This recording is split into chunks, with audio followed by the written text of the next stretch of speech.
रात के लगभग 10 बज रहे होंगे। गांव के बाहर सुनसान रास्ते पर बसी छोटी सी दुकान में हल्की सी लाइट टिमटिमा रही थी। टेबल पर रखा लालटेन चमक रहा था, मानो हवा से लड़ रहा हो। दुकान लगभग खाली थी, सिर्फ 2 ग्राहक बैठे हुए थे। जगन, गांव का कुमार लड़का जो रोज चाय पीने आता था। बंटी, शहर से पहली बार आया हुआ जो पहली बार इस दुकान पर पहुंचा था। दुकानदार थका हुआ सा आदमी स्टॉप पर चाय बना रहा था। उसके चेहरे पर नींद और थकान के साथ एक अजीब सा डर भी झलक रहा था। क्यों चाचा, आज तो दुकान पर सन्नाटा है। लगता है सब लोग जल्दी सो गए। चाय वाले ने हल्की सी मुस्कान दी, मगर उसकी आंखें बुझी हुई थी। सन्नाटा तो बहुत सालों से है भैया।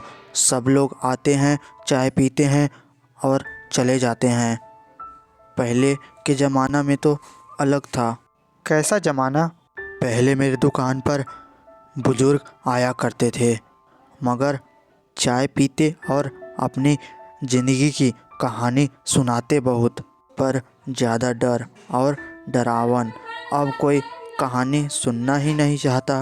भूत प्रेत की बातें, यह सब तो दादी नानी की कहानी है। असली ज़िंदगी में ऐसा कुछ होता ही नहीं है चाचा। अगर यह सिर्फ कहानी होती तो शायद आज भी मैं हंस रहा होता। चाय वाले ने लालटेन को सीधा किया और दोनों ग्राहकों की ओर नज़र किया।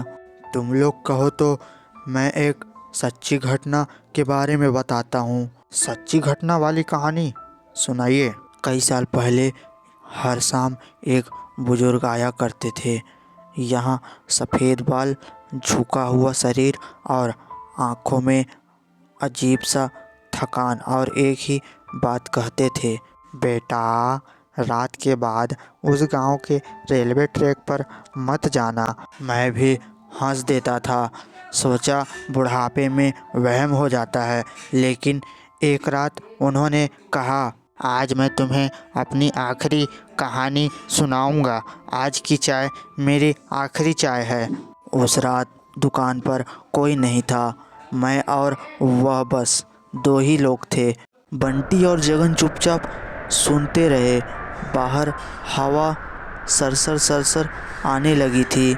उन्होंने बताया, सालों पहले जब वह जवान थे, देर रात घर लौट रहे थे।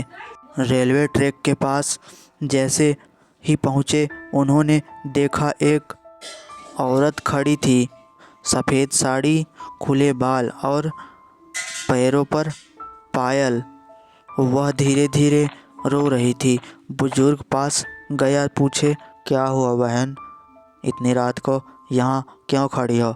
वह औरत रोते रोते ऊपर देखी। बुजुर्ग ने देखा, उसका चेहरा तो था ही नहीं, बस एक काली छाई। वह औरत धीरे धीरे रेल की पटरी की तरफ चली जा रही थी। बुजुर्ग पीछे पीछे जाते रहे, जैसे किसी अजीब ताकत ने उन्हें खींच लिया हो। वह औरत हवा में अदृश्य हो गई। जगन की उंगलियां कांप रही थी। फिर क्या हुआ?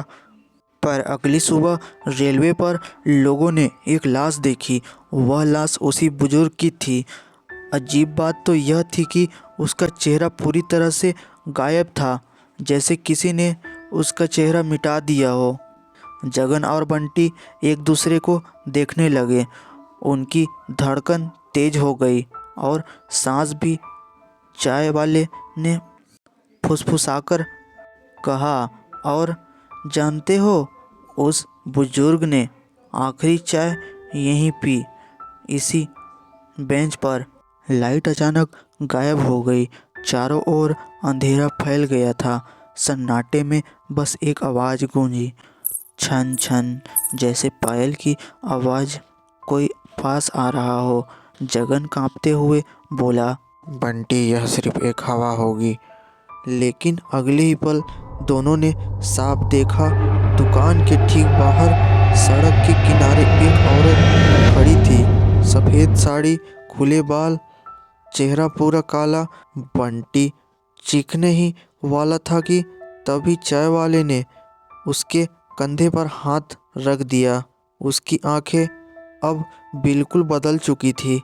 गहरी, डरावनी और खोखली वह औरत धीरे धीरे दुकान की ओर बढ़ने लगी। पायल की छनछनाहट अब कान फाड़ने लगी थी। जगन और बंटी भागना चाहे, लेकिन उनकी पैर जैसे जमीन पर चिपक गए हों। दुकान को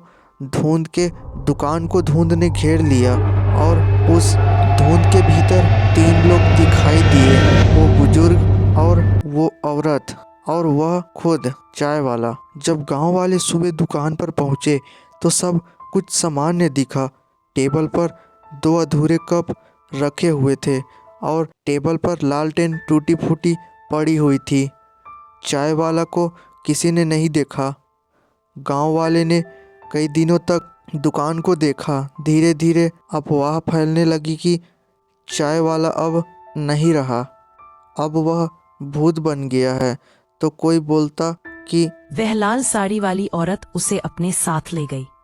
पास के खेत पर पहरा देने वाले चौराहे ने कसम खाकर बोला, मैंने अपनी आंखों से देखा है। दुकान फिर से खुली हुई थी। स्टॉप पर चाय रखी हुई थी। धुआं नहीं निकल रहा था और अंदर कोई बैठा चाय पी रहा था। चेहरा धुंध के कारण नहीं दिखाई दे रहा था। गांव वाले डर गए थे। कई लोगों ने तो उस रास्ते से आना जाना ही छोड़ दिया। फिर भी कुछ जिज्ञासु जवानों ने अपनी हिम्मत जुटाई। वह रात को गए लालटेन लेकर। जैसे ही दुकान के पास पहुंचे, उन्हें लगा हवा अचानक ठंडी हो गई है। टेबल पर वही टूटी हुई लालटेन रखी हुई थी, लेकिन उसमें लौ जल रही थी और बेंच पर 3 कप सजे हुए थे, एक भरा, 2 अधूरे। अचानक पीछे से वही आवाज़ गूंजी, छन छन। सभी ने पीछे मुड़कर देखा। सफ़ेद साड़ी वाली औरत धीरे धीरे खेतों की ओर जा रही है। मगर सबसे डरावनी बात तो यह थी कि उसके पीछे पीछे चल रहे थे जगन और बंटी। उनके चेहरे खाली, जैसे मिटा दिया गया हो। गांव वालों ने दौड़ते हुए अपनी जान बचाई और वहां से भाग गए।